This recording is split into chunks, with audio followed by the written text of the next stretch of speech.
Hello friends, welcome to my channel. आज अपन class 9th NCERT science का जो बल और कार्य वाला चैप्टर चल रहा था, कार्य कंप्लीट हो गया है। अब आज पढ़ेंगे अपन ऊर्जा अर्थात एनर्जी। और अपने को अच्छे से पता है कि कार्य और ऊर्जा दोनों का मात्रक एक ही होता है और कार्य और ऊर्जा दोनों एक ही लगभग एक ही कहलाता है। कार्य अपन ऐसे कोई भी कार्य करते हैं तो ऊर्जा तो वेस्ट होती ही है, बट कार्य जब कोई भी वस्तु बल लगाने पर विस्थापित हो जाए तो कार्य माना जाता है। और ऊर्जा तो अपने को पता ही है, जो अपन उस कार्य को करने के लिए ऊर्जा लगाई जाती है उसको एनर्जी कहते हैं। हमें कार्य करने के लिए ऊर्जा की आवश्यकता होती है। सूर्य हमारे लिए ऊर्जा का सबसे अच्छा प्राकृतिक स्रोत है। हमारी ऊर्जा का बहुत से स्रोत सूर्य से व्युत्पन्न होते हैं, अर्थात सूर्य से ही प्राप्त बहुत सारे, जैसे कि चंद्रमा है और दूसरे जो भी सूर्य से प्राप्त अर्थात सूर्य के जैसे जो भी अलग अपने स्रोत हैं उनको व्युत्पन्न स्रोत कहते हैं। और भी कई ऊर्जा के स्रोत हैं जहाँ से हमें ऊर्जा प्राप्त होती है। और अपने को पता ऊर्जा के स्रोत क्या क्या है, जैसे कि चंद्रमा हो गया, टॉर्च हो गई, एलईडी हो गई, ट्यूबलाइट हो गई, ये सारे ऊर्जा के स्रोत कहलाते हैं। परमाणुओं के नाभिक से, पृथ्वी के आंतरिक भागों से और ज्वार भाटों से भी अपने को ऊर्जा प्राप्त होती है। यदि किसी वस्तु में कार्य करने की क्षमता को क्या बोलते हैं अपने को पता है, जब कोई भी कार्य करते हैं कार्य करने की क्षमता को अपन शक्ति कहते हैं। बट यदि किसी वस्तु में कार्य करने की क्षमता हो तो उसको कहा जाता है कि उसमें ऊर्जा है। और जो वस्तु कार्य करती है उसमें ऊर्जा की हानि होती है, और जिस वस्तु पर कार्य किया जाता है उसमें ऊर्जा की वृद्धि होती है। हमारे दैनिक जीवन में बहुत सी वस्तुओं पर अपन कार्य करते हैं। जिन वस्तुओं पर अपन कार्य करते हैं उसमें ऊर्जा की वृद्धि होती है, और जो वस्तु कार्य करती है उसमें ऊर्जा की हानि होती है। जैसे कि अपन ने कोई टॉय है, उसमें अपन ने ये छोटा वाला बैटरी सेल लगा दिया तो सेल की ऊर्जा में हानि होती रहेगी, और जो भी टॉय है उसमें उसकी ऊर्जा बढ़ती रहेगी। हमारे दैनिक जीवन में बहुत सी वस्तुएं कार्य करती रहती हैं जिसमें ऊर्जा संचित रहती है, संचय अर्थात स्टोर रहती है। इसी संचित ऊर्जा अर्थात स्टोर्ड एनर्जी का उपयोग हम वस्तुओं पर कार्य करने के लिए किए जाता है। कुछ वस्तुओं का उदाहरण है जिसमें कार्य करने की क्षमता होती है। तीव्र वेग से गतिशील क्रिकेट की गेंद जो विकेट्स को टकराती है और उनको गिरा देती है, जिससे विकेट्स दूर जा गिरते हैं। और अब अपन जोर से बॉल फेंकते हैं विकेट्स की तरफ, तो अपने को पता है उनसे विकेट्स तो टक्कर के नीचे गिर जाएंगे और बॉल भी उसके अपोजिट साइड में चली जाती है। ऊंचाई पर उठाया गया हथौड़ा जो कील को लकड़ी में ठोक देता है, उसमें भी कार्य किया है अपन ने। क्योंकि कील लकड़ी के ऊपर थी और विस्थापित होकर लकड़ी के अंदर चली गई। चाबी भरी खिलौना कार जिसको फर्श पर रखते ही तोड़ने लगती है। अब जो भी चाबी भरी खिलौना है उसमें स्टोर्ड एनर्जी है, पहले अपन ने एक जगह थी और जब वो विस्थापित हुई अलग जगह पे, तो इसमें भी कार्य हुआ है। यदि किसी वस्तु में ऊर्जा है तो वह दूसरी वस्तु पर बल लगाकर कार्य कर सकता है। जब कोई वस्तु दूसरी वस्तु पर बल लगाता है तो ऊर्जा पहले वस्तु से दूसरी वस्तु में स्थानांतरित हो जाती है। किसी वस्तु में निहित ऊर्जा को उसकी कार्य करने की क्षमता के रूप में मापा जाता है।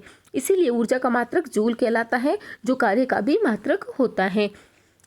ऊर्जा के बड़े दो मात्रक और होते हैं जिसको ऊर्जा के बड़े मात्रकों के रूप में अपन किलो जूल का उपयोग करते हैं। अब कौन कौन सी ऊर्जाएं होती हैं? स्थितिज ऊर्जा होती हैं जो स्थिति को लेकर अपनी स्थिति को बदलने नहीं देती। गतिज ऊर्जा होती है जो हमेशा गतिशील रहती है, और उसमें ऊर्जा होती है जिसमें ऊष्मा का परिवर्तन होता है। रासायनिक ऊर्जा अपने को पता है केमिकल एनर्जी होती है। विद्युत ऊर्जा, प्रकाश ऊर्जा, नाभिकीय ऊर्जा और ध्वनि ऊर्जा। एक एक करके पढ़ेंगे। किसी वस्तु में संचित ऊर्जा को अपन स्थितिज ऊर्जा कहते हैं, अर्थात वह वस्तु उस वस्तु की स्थिति को बनाए रखने के लिए चाहिए होती है। गतिज ऊर्जा, कोई भी वस्तु गतिमान बनाए रखने के लिए गतिज ऊर्जा की आवश्यकता होती है। किसी भी वस्तु में गति उत्पन्न हुई इसका मतलब इसमें गतिज ऊर्जा है। और कोई वस्तु भारी भरकम है और एक जगह ही खड़ी पड़ी है, इसका मतलब उसमें स्थित ऊर्जा भरी हुई है। उष्मा ऊर्जा एक अन्य उष्मा जो है वो ऊर्जा का अन्य रूप होता है जिसमें एक रूप से दूसरे रूप में रूपांतरण होने की क्षमता होती है। ये वस्तु के कणों के बीच गतिज ऊर्जा के रूप में परिवर्तित हो जाती है। रासायनिक ऊर्जा, कुछ रसायनों में ऊर्जा उत्पन्न करने की क्षमता होती है। रासायनिक प्रक्रियाओं द्वारा उत्पन्न ऊर्जा को रासायनिक ऊर्जा कहते हैं। विद्युत ऊर्जा, विद्युत में कार्य करने की अद्भुत क्षमता होती है। इस विद्युत से उत्पन्न ऊर्जा को विद्युत ऊर्जा कहते हैं। प्रकाश के द्वारा उत्पन्न ऊर्जा को प्रकाश ऊर्जा कहते हैं। नाभिकीय अभिक्रियाओं से जो उत्पन्न ऊर्जा होती है उसको नाभिकीय ऊर्जा कहते हैं। ध्वनि से उत्पन्न ऊर्जा को ध्वनि ऊर्जा कहते हैं। ऊर्जा संरक्षण का नियम। ऊर्जा संरक्षण के नियम के अनुसार ऊर्जा को न तो उत्पन्न किया जा सकता है, ना ही नष्ट किया जा सकता है। इसका केवल एक रूप से दूसरे रूप में रूपांतरण किया जा सकता है। ऊर्जा संरक्षण के नियम के उदाहरण, मान लीजिए हम एक m द्रव्यमान की वस्तु को h मीटर की ऊंचाई तक उठाते हैं तो वस्तु में स्थितिज ऊर्जा संचित होती है। जो भी स्थितिज ऊर्जा उस वस्तु में थी अर्थात उस द्रव्यमान में थी। अब जब वस्तु को गिराया जाता है तो ऊंचाई कम होने के साथ साथ वस्तु की स्थितिज ऊर्जा कम होती चली जाएगी और गतिज ऊर्जा बढ़ती चली जाएगी। ये देखो, ये इसका एक वो होता है पेंडुलम वाला।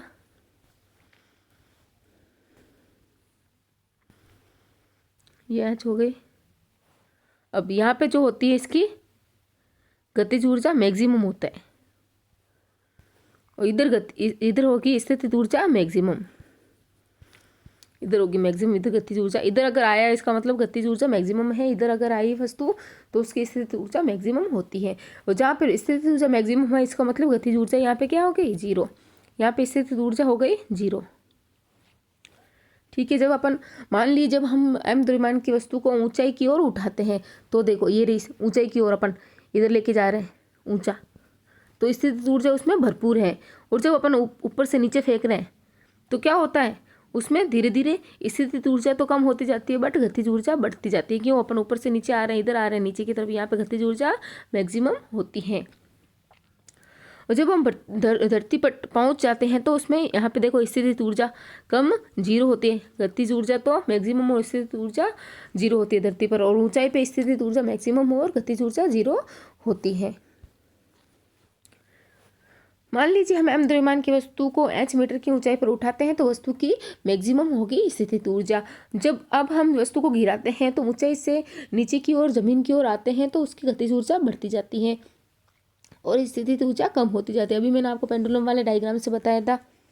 और जब धरती पर पहुंच जाती है तो उसकी मैक्सिमम हो जाती है गतिज ऊर्जा और स्थितिज ऊर्जा उसकी शून्य हो जाता है। परंतु गतिज ऊर्जा सबसे ऊंचाई पर जितनी स्थितिज ऊर्जा थी उसके परिमाण के बराबर ही होती है। तो कह सकते हैं कि ऊर्जा का एक रूप से दूसरे रूप में रूपांतरण हो गया है, अर्थात स्थितिज ऊर्जा का गतिज ऊर्जा में रूपांतरण हो गया है। मैकेनिकल एनर्जी, किसी वस्तु के स्थितिज ऊर्जा और गतिज ऊर्जा के योग को मैकेनिकल अर्थात यांत्रिक ऊर्जा कहते हैं।